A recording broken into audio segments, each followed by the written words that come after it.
तो मैं बताता हूँ कि DXY के लेवल पे हमने जो ट्रेड कैप्चर किया है वो ये है। अब मैंने इस ट्रेड को कैसे लिया, एक्चुअली मैं जो अपने लेवल्स का वेट कर रहा था, लेवल हमारा जो निकल के आया था वो ये था इस पॉइंट पे। अगर आप इसको और देखेंगे 4 आवर के लेवल पे बहुत माइनर से टैप हुआ है, ये माइनर से टैप हुआ, ब्रेक ऑफ स्ट्रक्चर हुआ। एक अच्छी चीज यहाँ पे होगी 4 आवर पे यहाँ पे बहुत छोटा सा POI हमारा वो बना है। FEG बहुत छोटा है तो बहुत ज्यादा स्ट्रॉन्ग हम मानते नहीं है यूजुअली। तो यहाँ पे कोई खास हर्डल नहीं था, ये लिक्विडिटी टारगेट था मेरा। हुआ क्या, प्राइस यहाँ पे गया और यहाँ से एक ट्रेड ट्रेड लेना बहुत ज्यादा सेंस बना नहीं रहा था, एटलीस्ट जब तक प्राइस इसके 50% को टैप नहीं करता। फिबोनाची लगाते हैं, 50% का लेवल हमारा ये है। जब तक प्राइस इसको टैप नहीं करता तो बहुत ज्यादा स्ट्रॉन्ग ट्रेड नहीं था ये USD पे। USD CHF जो अभी बहुत बढ़िया काम कर रहा है, अपने लेवल्स को बहुत अच्छी तरह रिस्पेक्ट कर रहा है, जैसे वो पहले नहीं कर रहा था बिल्कुल भी। तो अब इसने ये चीज़ करनी शुरू की है। यहाँ पे मेरे को एक बढ़िया ट्रेड ये मिला कि यहाँ पे जब एक्सपेंशन हुई रिट्रेसमेंट पे, यहाँ पे हमारा 4 आवर पे एक मिटिगेशन ब्लॉक है। मिटिगेशन ब्लॉक के साथ साथ, क्योंकि मैं मिटिगेशन ब्लॉक पे बहुत ज़्यादा अच्छी एंट्रीज अब मुझे नहीं मिलती, मैं लेता नहीं, ज़्यादा ट्रस्ट नहीं करता उसको, तो मैं एक्सपेंशन ढूंढता हूँ। ये एक्सपेंशन हमारा आया, मिटिगेशन को टैप किया इसने, 1 आवर का एक्सपेंशन एक्सपेंशन आया, यहाँ से मैंने ट्रेड लिया।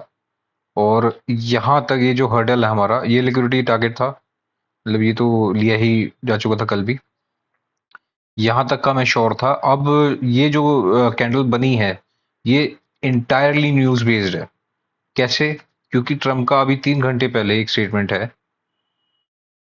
Iran has agreed they will not have a nuclear weapon.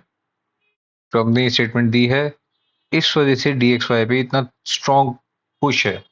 अब ये हो सकता है कि ये हर्डल यहाँ पे तोड़ दे, लिक्विडिटी पूरी ले ली जाए, लेकिन न्यूज इम्पैक्ट ज्यादा रहे नहीं रहे ये किसी को पता नहीं है। हो सकता है जो यहाँ से हमारा जो ये डाउन होता चला जाए।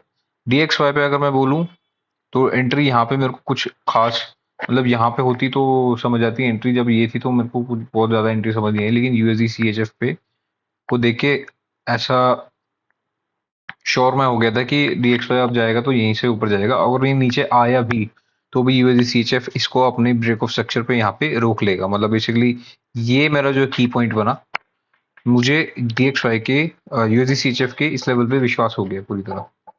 जब प्राइस यहाँ पे आया, एक ब्रेक ऑफ स्ट्रक्चर दोबारा मेरे को दिखा, मैं इसमें बैठ गया था। अब हुआ क्या, सॉरी DXY निकालता हूँ। हुआ क्या कि जब ये यहाँ से ऊपर जाने लगा तो मैं श्योर हो गया कि हाँ USD CHF बहुत बढ़िया काम कर रहा है अपने उस प्राइस पे। मेरा सिर्फ यही टारगेट था, यहाँ पे डन हुआ। मेरा टारगेट ये अपसाइड की लिक्विडिटी नहीं था फिलहाल। क्यों? दो चीजें हैं। पहली बात, आजकल हो यही रहा है कि प्राइस लिक्विडिटी लेता है गिर जाता है, लिक्विडिटी लेता है गिर जाता है, लिक्विडिटी लेता है गिर जाता है, लिक्विडिटी लेता है, मतलब ये तो इंटरनल से गिर गया। ठीक है, प्राइस दोनों साइड की लिक्विडिटी ले रहा था प्रीवियस वीक। इस वीक चीजें थोड़ी सी ठीक होती दिखाई दे रही हैं, शायद वॉर सॉर्टेड हो जाए तो बहुत बढ़िया है हमारे लिए। तो फिलहाल हुआ क्या, हम इस ट्रेड में क्यों नहीं है, और मेरे को अभी भी DXY पे विश्वास नहीं है, मैं पहले इस बारे में बात करूं। ट्रेड में इसलिए नहीं हूं क्योंकि लिक्विडिटी ये जो टारगेट हुई हमारी यहाँ पे, सही है। और तो ये कैंडल देखो, ये कोई न्यूज इम्पैक्ट वगैरह कुछ भी नहीं है, ये जस्ट है न्यूज इम्पैक्ट की वजह से हमारी ये कैंडल है। तो मुझे अभी भी बहुत ज्यादा श्योरिटी नहीं है, मुझे ऐसा लग रहा है कि शायद ये गिर सकता है। अब लगने पे मैं कभी ट्रेड नहीं करता, क्योंकि लगने पे ट्रेड और स्ट्रक्चर के बेसिस पे ट्रेड, ये ही फर्क है एक SMC प्लेयर में और एक गैम्बलर में। ठीक है, तो क्योंकि मैं जुआ नहीं खेलता तो ऐसी आदतें भी नहीं है बेवकूफ वाली। और हो सकता है ये आसमान छू जाए, जो भी हो जाए मुझे फर्क नहीं पड़ता जब तक प्राइस मेरे स्ट्रक्चर पे काम नहीं कर रहा। अब यहाँ पे है दो चीज समझने वाली है। पहला, ये पूरी लिक्विडिटी यहाँ पे बन रखी है। जब प्राइस ने यहाँ पे लिक्विडिटी पूरी बना रखी है, हो सकता है प्राइस एक रिट्रेसमेंट दे, और मैं दो दो लेवल एक्सपेक्ट कर रहा हूँ प्राइस के। पहला तो ये कि ये इस लेवल से जा सकता है, और दूसरा ये कि जो बहुत सारी हर्डल्स में जाते हुए दिखा है वो ये है कि लिक्विडिटी लेके प्राइस पे आ सकता है। अगर ये यहाँ से नीचे चला गया, जो कि अब थोड़ा सा मुश्किल लग रहा होते हुए, तो हमारा ये गेस रहेगा कि प्राइस ने इसकी लिक्विडिटी ली और यहाँ से 1 आवर का हर्डल था, इस वजह से नीचे आ गया। जो सेंस बना रहा है अभी वो ये बना रहा है, जैसे प्राइस यहाँ पे 1 आवर का पीओआई बना रहा है, सेंस ये बनाएगा कि प्राइस इसमें टैप होकर ये लिक्विडिटी ले ले, और इसके बाद हम श्योरिटी नहीं दे सकते क्योंकि ये डेली के बहुत स्ट्रॉन्ग लिक्विडिटी यहाँ पे रिस्क कर रही है। फिलहाल की मार्केट कंडीशंस में यहाँ से भी ट्रेड लेना रिस्की है, यहाँ से भी रिस्की है। सही ट्रेड जो मिलेगा वो हमें यहाँ से मिलेगा क्योंकि 4 आवर के अभी लेवल बचा हुआ है, प्राइस ने इसको टैप नहीं किया है। यूएसडी सीएचएफ पे देखूं तो बहुत बढ़िया तरीके से इसने इसको स्वीप कर दिया है और ये सारी चीजें अभी लिक्विडिटी वगैरह कलेक्ट होनी बाकी है, लेकिन ये इसकी लिक्विडिटी मेरे को लग रहा है शायद ले ली या ले लेगा। हाँ, इक्वल हाई बना दिया है इसने, इस पे भी कोई हर्डल नहीं है फिलहाल, इसको हटाता हूँ। 4 आवर पे 1 आवर पे देखो यहाँ पे भी सिमिलर एक व्यू जा रहा है, दोबारा ये नीचे आ रहा है काफी।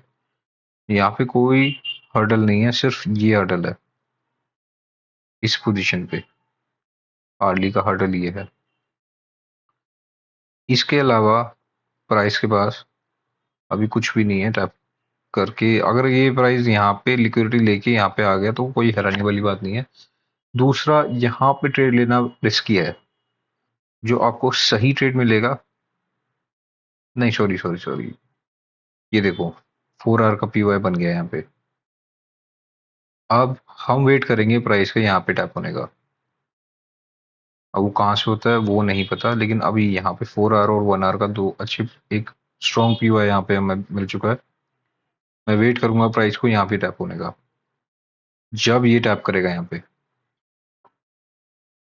तो ही ट्रेड में बैठना समझदारी है, अदरवाइज डीएक्सवाई के लेवल पे मैं कहूँ तो लिक्विडिटी अभी क्रैप हुई है, ये वाली क्रैप होगी नहीं होगी इसका कोई, जैसे यहाँ पे हुआ है।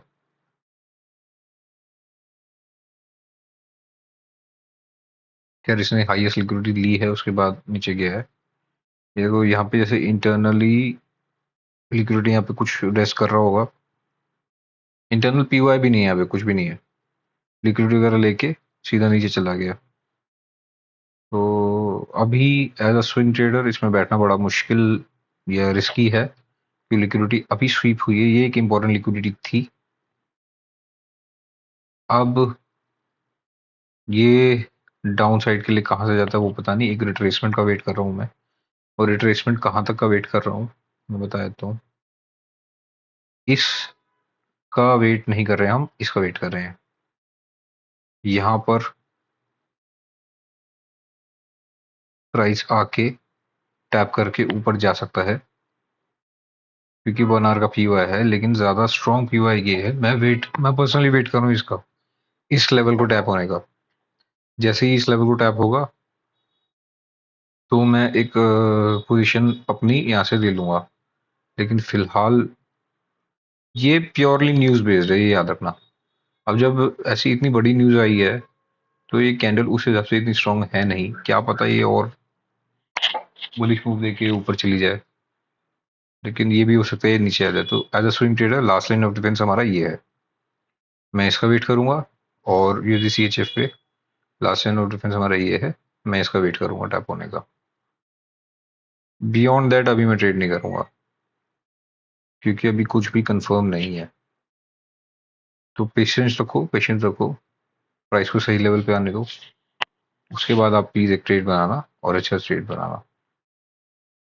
I hope it helps.